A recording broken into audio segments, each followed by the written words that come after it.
ආයුබෝවන් අද ක්‍රිස්තු වර්ෂ 2026ක් වූ ජුනි මාස 28 වෙනිදා ඉරිදා ඇමරිකා එක්සත් ජනපදයේ ඇලබාමායි ජෝන් පිලිසර් විසින් උඩුමහල් මැදුර පාඨකයන් වෙත එවා ඇති පණිවිඩය. අද දවසේ මාර්තුකාව දෙවිඳුන්ගේ අලුත් මැවිල්ල.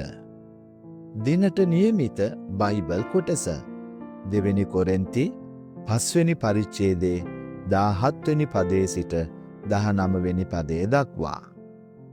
අද දවසේ පණිවිඩය සඳහා පදනම් කරගෙන ඇති බයිබල් පදය. එබැවින් යමෙක් ක්‍රිස්තුස් වහන්සේ තුල සිටී නම් එතන ඇත්තේ නව මැවිල්ලකි. පැරණි දේ පහව ගොස් ඇත. දැන් සියල්ලම අලුත් වී තිබේ. දෙවෙනි කොරින්ති 5 වෙනි පරිච්ඡේදයේ 17 වෙනි පදය. අපේ සභාව සෑම ජනවාරියකම යාඥාව සහ උපවාසය සඳහා දින 21ක් වෙන් කරයි. දේවස්ථානයේ උදෑසන 6ට පැවැත්වෙන යාඥා මෙහෙයකින් මෙවැනි සෑම දිනක්ම ආරම්භ වේ. උපවාස කිරීමේදී තමන්ට දින 21ක් පුරා අත්හරින්නට හැකි දේ තෝරා ගැනීමට සහ සමාජිකයන් උනන්දු කරවනු ලැබේ.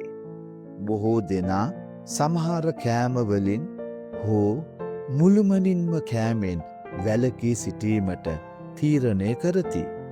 මෙම ක්‍රියාවලියේ අරමුණ වන්නේ දෙවියන් වහන්සේට වඩා සමීප වෙමින් අන්‍යයන් වෙනුවෙන් මැදහත්කාර වීමත් සමාජයේ හා ලෝකයේ පවතින තීරණාත්මක ගැටලු උදෙසා යාඥා කිරීමත්ය.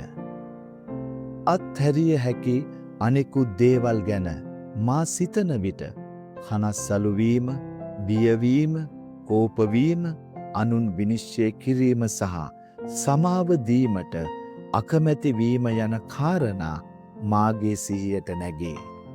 බොහෝ ඈත අතීතයේ සිදු වූවත් ලැබුවා වූ පරාජයන්, අහිමි වී ගිය අවස්ථාවන් සහ සම්බන්ධතාවන් අදටත් ඔබේ සිතට වද දෙන්නට පුළුවන්.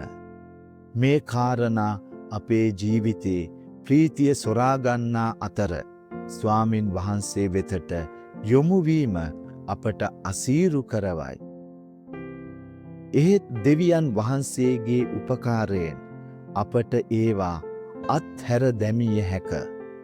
අප ක්‍රිස්තුස් වහන්සේ තුල සිටින්නෙමු නම් පැරණි දේ පහව ගොස් ඇති බවත් සියල්ලම අලුත් වී තිබෙන බවත් යන දේව වචනය අපට සිහිපත් කර දෙයි. ප්‍රේමය, ප්‍රීතිය, සාමය, ඉවසීම, කරුණාව හා යහපත්කම හා ආත්ම දමනය දිනපතාම අප තුල වේ නම් තත්වේ කෙබඳු විය හැකිද? ශුද්ධාත්මයාණන් වහන්සේගේ ඵල අප තුල විද්‍යාමාන වන්නට සලස්වන ලෙස අපට දිනපතාම යාඥා කළ හැක. පිලිප්පි 4 වෙනි පරිච්ඡේදයේ 8 වෙනි පදය අපට උපදෙස් දෙන්නේ සත්‍ය වූ, උදාර වූ සහ පිරිසිදු වූ ධනාත්මක දේ ගැන සිතීමටය. ඍණාත්මක දෙයට එරෙහිව නැගී සිටිමින් ශුද්ධාත්ම ඵල අත්දකින්නටත් ක්‍රිස්තුස් වහන්සේ තුල වන අලුතින් මවුනු ලැබූ මා වැළඳ ගන්නටත් මා අවශ්‍යය. අපි යාඥා කරමු. ප්‍රේමනීය දෙවිඳුනි, අප අලුතින් මැවිල්ලක් කරමින් අතීතයේ පසුපසට තල්ලු කර දැමීම ගැනත් ඔබ වහන්සේට ස්තුති වේවා. ආමේන්. දවසේ සිතුවිල්ල. ක්‍රිස්තුස් වහන්සේ තුල මට නව ආරම්භයක් තිබේ. යාඥා යොමුව. අලුත් ආත්මික අභ්‍යාසයන් ආරම්භ කරන සභාවක්. ඔබට ජේසු පිහිටයි.